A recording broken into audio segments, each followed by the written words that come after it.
जय हिंद बच्चों। सो I believe कि आप सब बहुत अच्छे होंगे और मैं भी काफ़ी अच्छा हूँ। और अभी मैंने रिसेंटली एक वीडियो पोस्ट की थी जिसमें मैंने आप लोगों से पूछा था कि भाई अगर आप किसी टॉपिक में आप कुछ प्रॉब्लम फेस कर रहे हैं तो मुझे बताएं।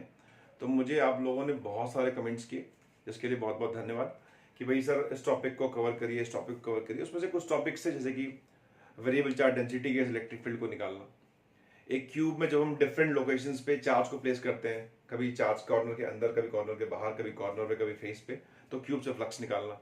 कुछ लोगों ने लिखा कि सॉलिड एंगल को कवर करिए, कुछ लोगों ने कैपेसिटर्स की बात की और कुछ लोगों ने बोला कि इलेक्ट्रोस्टैटिक, मैग्नेटिज्म, ईएमआई, इन सब पे क्वेश्चंस कराइए बिकॉज हमारा जेई बहुत नजदीक है, बिकॉज जेई अगले वीक ही है। सो आई विल अश्योर यू कि हर टॉपिक को जो भी आपने लिखा है या लिखेंगे आने वाली वीडियोस के ऊपर कमेंट बॉक्स में, सो मैं उन सबको कवर करूंगा बिकॉज ये मेरी ड्यूटी है आप लोगों की तरफ जो भी मुझे फॉलो करते हैं कि आप लोग किसी भी टॉपिक में, किसी भी कंसेप्ट में, किसी भी क्वेश्चन में प्रॉब्लम फेस ना करें। अगर करते हैं तो मैं उसको क्लियर करूं, जो मैं डेफिनेटली करूंगा। तो आप मुझे फिर से कमेंट करिए, आप मेरी हर वीडियो पे कमेंट करिए, मुझे बताइए, वीडियो को लास्ट तक देखिए और हर वीडियो को लाइक, कमेंट एंड सब्सक्राइब और शेयर ज़रूर करिए। और मुझे बताइए कि आप लोग कहाँ कहाँ दिक्कतें फेस कर रहे हैं, तो मैं उन सब पे ऊपर क्वेश्चंस को लेके, लेक्चर्स को लेके लेक्चर बना सकता हूँ मैं। तो मैंने बताया था मैं उसको कवर करूँगा लेक्चर्स बना के या फिर उन पे क्वेश्चंस लेके, ताकि आप लोग कोई प्रॉब्लम फेस ना करें उसमें। तो जो टॉपिक आज का होने वाला है that is variable charge density. तो जब भी किसी स्फीयर में डेंसिटी वेरी करती है तो हम कैसे क्वेश्चंस को सॉल्व करते हैं ये मैं आप लोगों को बताऊंगा, बिकॉज ये जेई में काफ़ी पूछा जाता है और इसमें काफ़ी बच्चे प्रॉब्लम फेस करते भी हैं, मुझे कमेंट किया भी। और बाकी नेक्स्ट वीडियोस में मैं बाकी टॉपिक्स भी कवर करूंगा जो मैंने लिखे थे। तो आगे चलते हैं। तो the topic is variable charge density.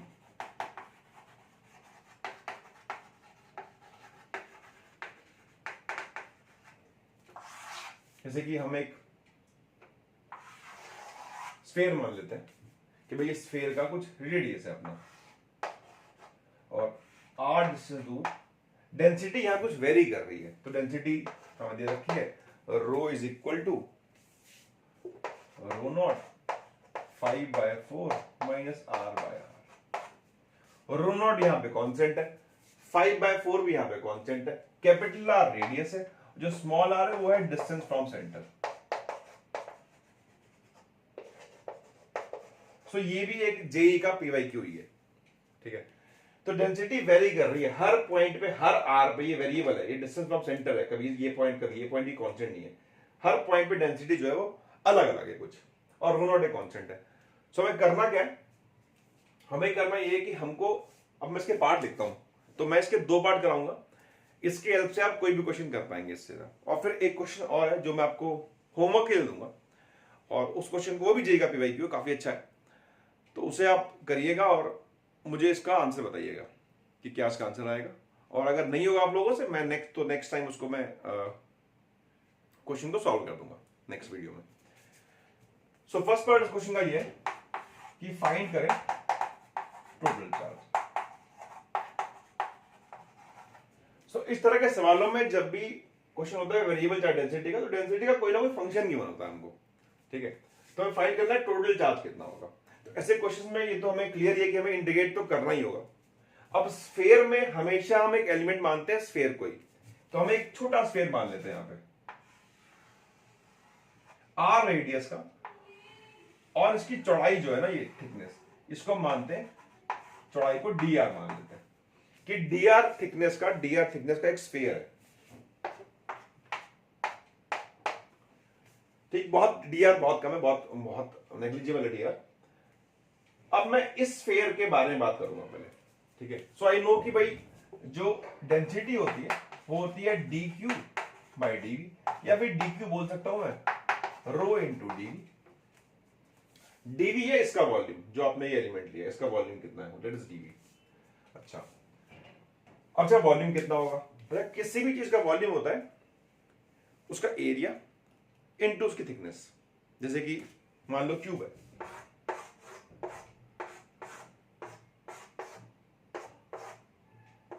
So cube की मान लो ये ब्रेड्थ v है, लेंथ l है और हाइट h है। तो अगर मैं वॉल्यूम निकालना है तो मैं बोलूंगा एरिया इसका l इंटू बी है इंटू इसकी हाइट LVH।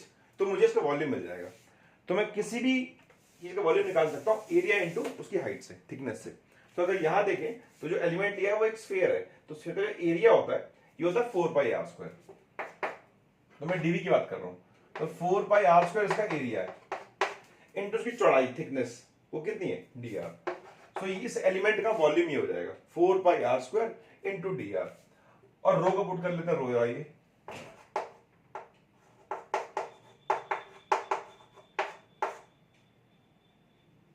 तो मैंने रो को यहां पुट कर दिया, this is row and this is DV. अब ये फंक्शन निकल के आ गया डीक्यू का, चार्ज का। ये जो आपने चार्ज लिखा है ये चार्ज कहीं और नहीं, ये चार्ज इस एलिमेंट के ऊपर है। हर क्वेश्चन में ये फंक्शन कोई ना कोई दे रखा होगा, हमेशा आपको डीवी ऐसे ही मानना होगा 4πr² dr, और रो की जगह पर फंक्शन को पुट कर देना होगा हमेशा, ऑलवेज, जब भी स्फीयर का क्वेश्चन होगा। तो अब हमें फर्स्ट पार्ट क्या पूछ रहा है, टोटल चार्ज निकालना है। तो ये चार्ज तो इस एलिमेंट के ऊपर है, हमको निकालना है पूरे स्फीयर का चार्ज है, तो obviously we have to integrate this. So मैं कुछ कांस्टेंट बाहर निकाल लेता हूं, रो नॉट कांस्टेंट है, 4π कांस्टेंट है, सो 5/4 r² dr minus 1/r r³ dr। Now let's integrate limits. Total charge चाहिए तो 0 से r तक,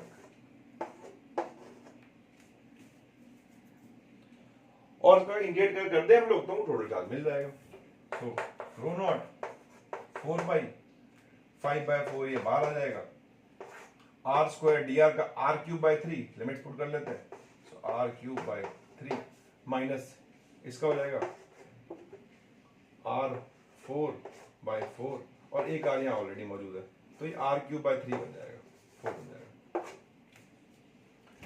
यहां से r³ कॉमन निकाल लेते हैं, सो रो नॉट 4π r³ ये बचेगा 5/12 minus 1/4। Let's take LCM, LCM आएगा इसका 12, सो 5 माइनस 3 रो नॉट 4π r²। तो दिस इज इक्वल टू 2/12 1/6, तो 2/3, तो 2/3 rho naught πr। This will be the total charge. तुम्हें टोटल चार्ज निकालना था तो मैंने एलिमेंट को लिखा, ये तो सेम है सबके लिए, ऐसे करना होगा आपको। अब क्या इंटीग्रेट 0 से r तक, कैपिटल R तक जो रेडियस था इसका, तो इससे आपको इस स्फीयर के अंदर पूरा चार्ज मिल गया। तो this is the first part of this question. तो आपको जब भी टोटल चार्ज निकालना होगा आप डी को लेके इंटीग्रेट कर दोगे। सो ऐसा मैं मान सकता हूं कि आप लोगों को ये जो कंसेप्ट है वो पूरी तरीके से क्लियर होगा। तो आप चाहें तो कोई और क्वेश्चन को लें, उसे पिक करें और उसे सॉल्व करना शुरू करें, आप जरूर सॉल्व कर पाएंगे। अब नेक्स्ट पार्ट की बात करते हैं कि इलेक्ट्रिक फील्ड कैसे निकालते हैं। तो उसको बात करता हूं। अब इलेक्ट्रिक फील्ड हमेशा, हालांकि मैं रफ मुझे करना चाहिए नहीं था, बिकॉज मैं इससे काम करा देता। अब इलेक्ट्रिक फील्ड निकालता हूं मैं, ठीक है।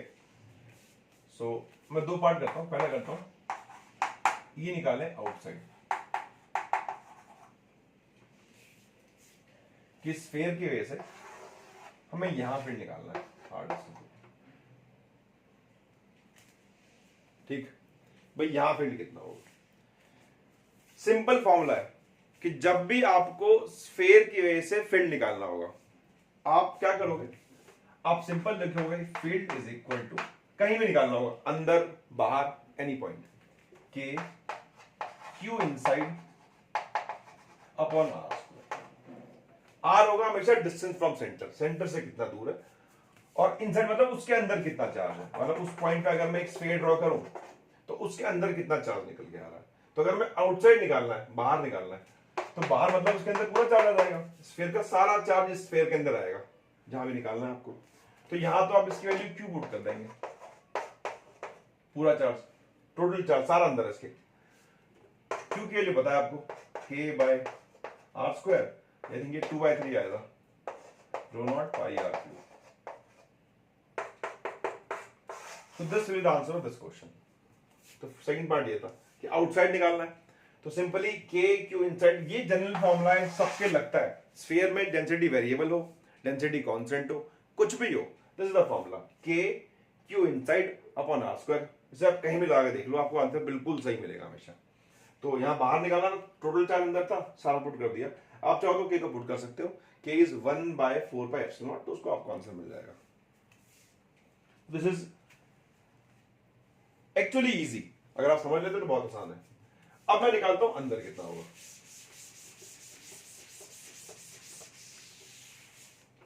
कि भाई इसके अंदर कितना फील्ड होगा। सेम क्वेश्चन है, function is same, rho naught 5/4 minus r/r, ये सेम फंक्शन है। और मुझे इस बार अंदर निकालना है, E इनसाइड एट r। ये r हमेशा छोटा है तो छोटा, लेकिन ये एक्चुअली वेरिएबल होता है, जहां पे निकालना है वहां तक के डिस्टेंस को r मान लेते हैं, ठीक है। तो फिर से सेम कहानी है। तो अगर मुझे यहां फील्ड निकालना है तो मुझे यहां तक के अंदर का चार्ज निकालना पड़ेगा, सारा charge. Only then we can apply this formula, E is equal to k Q inside upon r square. अब सारा चार्ज तो इसके अंदर आएगा नहीं, क्योंकि अंदर निकालना है। पिछले केस में बाहर निकालना, सारा चार्ज आ गया था, तो मतलब आपको यहाँ पे दोबारा इंटीग्रेट करना पड़ेगा। तो फिर से वही काम करते हैं, डी क्यू को लिखते हैं रो डी वी, रो को पुट कर लेते हैं, rho naught 5/4 minus r/r, dv is 4πr² dr। तो this is 4π rho naught 5/4 r² dr 1/r into r cube integrate. इस बार टोटल चार्ज नहीं चाहिए हमको, फील्ड खाली r पे निकालनी है, तो खाली इतना चार्ज चाहिए। तो लिमिट्स क्या होनी चाहिए, 0 to small r, 0 to small r। अगर YouTube थोड़ा सा और इंटरेक्टिव हो जाए तो कितना मजा आए, कि भाई आपसे पूछा जाए कि भाई लिमिट्स क्या होगी, आप लोग बोल दें कि भाई, या लिख दे कमेंट्स पे। हाँ हो सकता है लाइव में, तो कभी लाइव करेंगे तो मजा आएगा।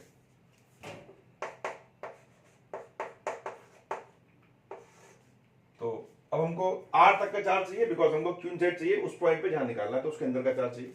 तो पुट कर लेते हैं, तो 5/4 r³ 3 माइनस 1/r r4/4। सो यहां से 4 कॉमन आ जाएगा, तो पाई रो नॉट r³ भी कॉमन आ गया, तो ये बचेगा 4 कॉमन आ गया, 5/3 minus r by R। This is Q।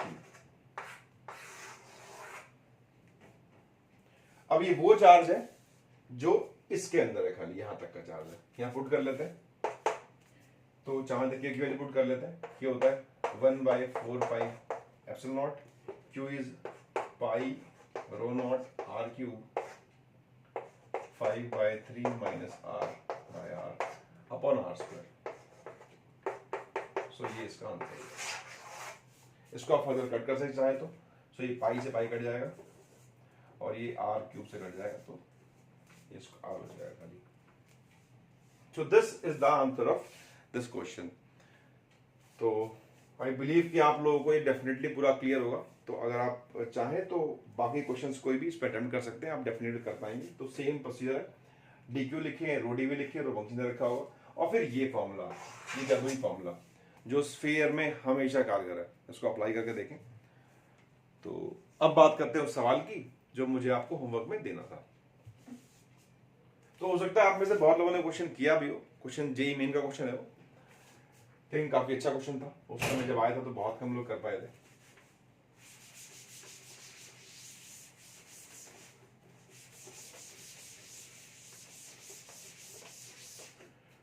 So question was कि भाई ये एक स्फीयर था, यहां इसके मैटर था, अंदर से खाली था, ये जगह कुछ भी नहीं थी, यहाँ कुछ भी खाली जगह थी, और यहाँ पे चार्ज भरा हुआ था इधर। तो इसको उसने बोल रखा था ये ए है और ये जो है ये बी। इनर रेडियस ए, आउटर रेडियस बी, और ये जगह खाली है, बाहर चार्ज है यहाँ पे, और इस बाहर के चार्ज की डेंसिटी वेरिएबल है, वो कुछ a/r है। ए तो कांस्टेंट है और r जो है वो डिस्टेंस फ्रॉम सेंटर है, ठीक। तो डेंसिटी फिर से वेरिएबल है, इनवर्सली वेरी कर रही है। जैसे जैसे बाहर जाओगे डेंसिटी कम होती जाएगी, लेकिन यहां के बाद यहां तो कुछ है ही नहीं, यहां से कम हो रही है। तो जब उसको इंडिकेट भी करोगे तो अंदर इंडिकेट नहीं करना, अंदर चार्ज ही नहीं है, लिमिट बदल जाएगी इस बार थोड़ी सी, एलिमेंट सेम रहेगा, सब कुछ सेम रहेगा। करना क्या था उसमें, और एक चार्ज और रख दिया था यहाँ पे, एक्स्ट्रा चार्ज। सो ये क्यू एक्स्ट्रा चार्ज है, इसके अलावा ये डेंसिटी, ये तो यहाँ की डेंसिटी इस जगह की, इस जगह की, और क्यू एक एक्स्ट्रा सेंटर प्लेस कर दिया हमने, तो इसकी फील्ड भी होगी हर जगह पे। अब बोला ये है कि find value of a such that field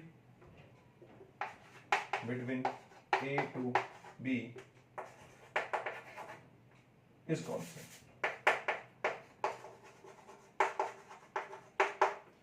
कि ए से लेकर बी के बीच में यहां पे कहीं भी आप अगर फील्ड निकालने जाएंगे तो फील्ड आपको कांस्टेंट मिलेगी, मिलना चाहिए। तो ए की वैल्यू क्या है, तो आंसर इसका आएगा ए की टर्म में, स्मॉल ए की टर्म में, बी की टर्म में, क्यू की टर्म में आ सकता है।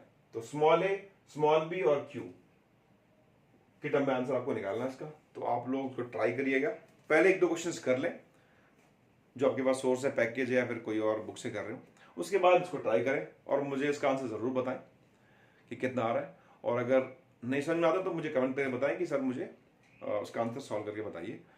और किसी टॉपिक में अगर आप और कुछ फेस कर रहे हैं प्रॉब्लम, तो मुझे कमेंट बॉक्स में उसे कमेंट करके बताइए ताकि मैं उसे आपको क्लियर कर सकूं।